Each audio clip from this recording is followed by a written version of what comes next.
And Mary said, My soul glorifies the Lord, and my spirit rejoices in God my Savior. For he has been mindful of the humble state of his servant. From now on all generations will call me blessed.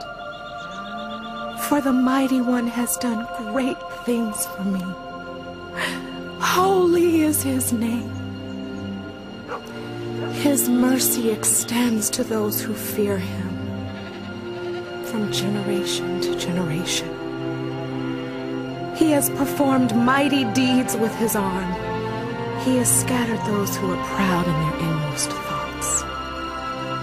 He has brought down rulers from their thrones, but has lifted up the humble. He has filled the hungry with good things, but has sent the rich away empty. He has helped his servant Israel, remembering to be merciful to Abraham and his descendants forever, just as he promised our ancestors.